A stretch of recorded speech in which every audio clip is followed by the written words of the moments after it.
Hey everyone. So this has been coming up a good amount for me over the last week or two. So I thought I would record an episode about it because I'm having the same conversation with multiple people.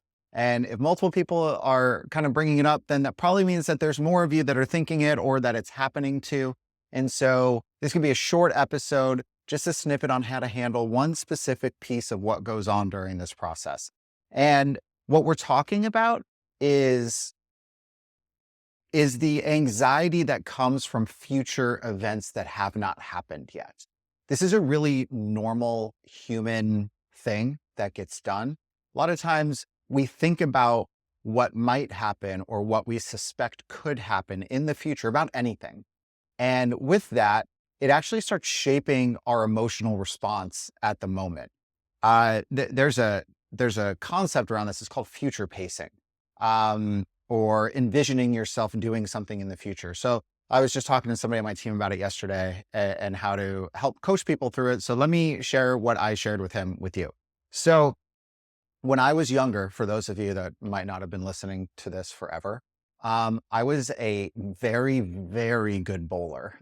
I was like a top 20 bowler in the country as a youth bowler.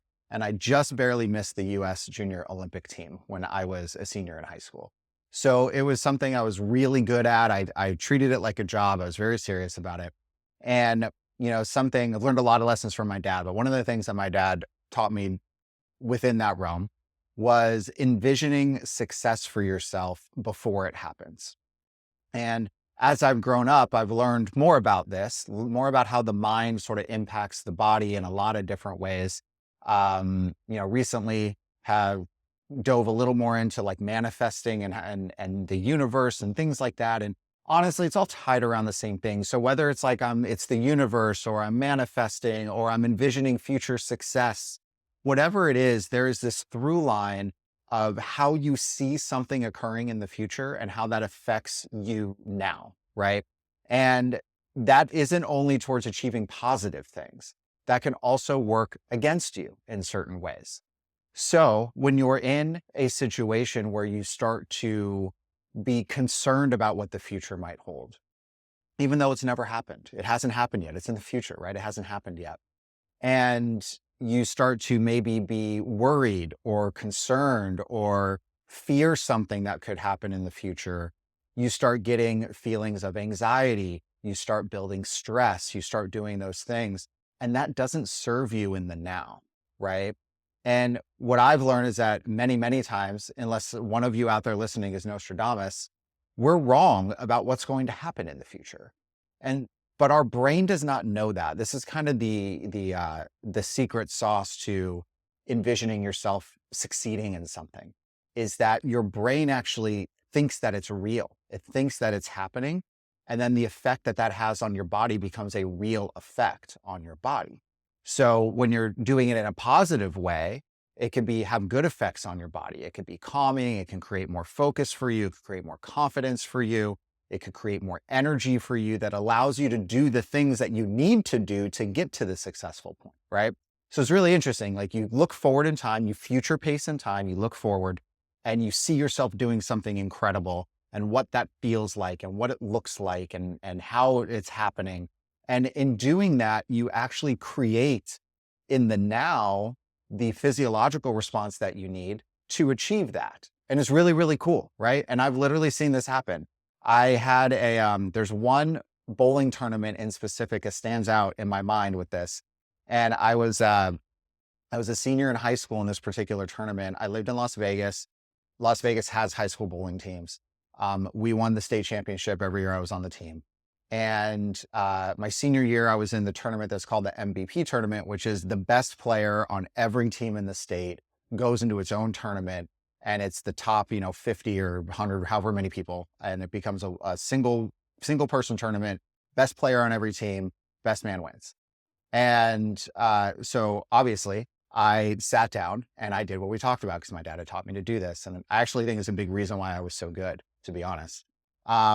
And I sat there and it was at this bowling alley that I knew that was actually in Las Vegas. So the state came to Las Vegas. I was like, oh, I know this place. I'm sitting here. I'm on the lanes. I'm watching myself win. I'm watching all this stuff. I'm seeing it all happen in the future, right? So now fast forward to it actually happening. I show up that day, and for anyone who's ever played sports, and I'm sure this happens in other things too, there's certain days that you just have it, and then there are certain days that you just don't, right? You walk up and you feel it, and you're like, oh, I don't have it today. Some days you walk up, you're like, man, I am on today. Like, I feel great. This was one of those days where I didn't have it. I showed up, I went up there, I started, throwing balls and warming up, and I just felt it like it wasn't on. And it was really hard, and it was a struggle, and it was a lot more thought to try to be focused on what I need to do to push through and just figure out how to get this ball to do what I need it to do, because it just wasn't happening naturally. Um, so it was a harder day. It was a harder tournament, but I was able to then go back to what I was thinking about. And there were times where I felt like I clawed and scratched my ways to the finals, and I was in the final match in this tournament. And there was one point where I sat there and I just closed my eyes and I saw what I envisioned myself working towards over that period of time. And it just was like, oh, like I'm winning. I'm winning. That's just what I'm doing. I'm winning this. I'm here. This is everything that I thought was going to happen. Here I am. I'm going to win. And I went out and I won. And the reason that I share that story is because if I didn't like future pace it beforehand and like kind of prep myself for that, I probably would have crumbled under the feeling when I showed up that day that I didn't have it, right? Because then it's so hard, you know?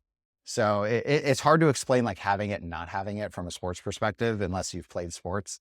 But some days you just got it. Some days you just don't, you know, and you got to work through it. Anyways, in that case, I used my future pacing to then anchor myself to what that feeling was once I reached that point in the future. And then I was able to then use all of the energy and the vibes that I created for myself up until that point to bring me back to what I was trying to do. The mind is incredibly powerful. It's incredibly, incredibly powerful. And so the reason I set all this up is because what I've been seeing and what I was helping coach one of my consultants on yesterday was how to identify this happening in someone and how to help sort of coach them out of it, right?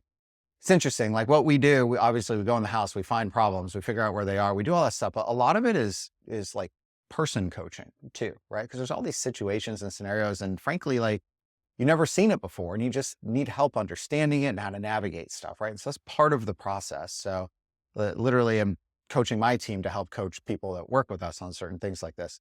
So here's the scenario that happens. We go into a house and you find a number of things. Let's say you find 10 things in the house that are a problem, right? And as the person who's living in the house, you see what we're showing you, and you immediately start to future pace and forward think about all the bad things that this means, okay? This is like a negative future pace that happens here. You start thinking about how it's not going to be possible to handle all of it. Or if it is possible, it's going to cost so much money. And where am I going to live during all of this? And what's going to happen if it comes back and it wasn't successful and doesn't pass? Then what do I do? And what happens if the remediation company, and you just start spiraling, and you actually start, and it's natural. So it's a normal thing to kind of shift to the negative for whatever reason. For us, it's normal to do that. And you start envisioning a future of problems. Okay. Now, keep in mind, this future hasn't happened yet, right? So like, this is a future that has not occurred. And most times it doesn't happen, right? Most times it doesn't happen. In my example that I gave you, the future I envisioned of winning, it didn't work the way that I envisioned myself doing it, but I use it as a tool to anchor me back to it while I was there. So for most people, what you're thinking doesn't actually happen. Here's another example. My internet goes out and I get annoyed. And I'm like, internet always goes out, whatever. And then I have to call the internet company, right? And now I feel like a lot of people can resonate with this. Say it's your internet or your phone or your cable company or whatever. Everybody has to get on the phone with the utility company. Something's not working. And you get on and you're on hold. Now you're sitting here on hold for 5 minutes, 10 minutes, whatever it is. That entire time you are on hold, don't lie to me right now. How many of you raise your hand in your car safely? And if you're listening in your car or whatever you're doing, and just tell me, how many of you start thinking about what that conversation is going to be like and start ramping yourself up to defend yourself, to fight for yourself, to advocate for yourself, because you think they are not going to try to help you, right? I do it. I feel like most people do this, right? So I'm sitting there for like 5 minutes and I'm coming up with every scenario that I think that they're going to tell me. And then I'm coming back with a response. And while I'm doing it, I'm ramping myself up and I'm ramping myself up and I'm getting angry and I'm getting like, I could feel it. My heart rate is going up. My mood is changing. All this stuff is happening because I'm thinking of something in the future that might happen that's bad. And my current physical state now completely changes because my brain thinks it's actually happening. And then they answer the phone and they're like, oh yeah, yeah, you're right. There's something wrong. We're going to replace your modem for you. We're going to send it out. It'll be there. And that's it. And it's a 30, 60-second conversation. And everything you imagine that they were going to push back, there's nothing wrong with your modem. It's all you. You're the problem. We're not going to send somebody out there. It's going to cost you all this money. All these things that you're thinking don't actually happen. And so you've put yourself and changed your physical state, your mood, your stress level, all of that stuff for something that doesn't actually, you didn't even need to feel like that for, right?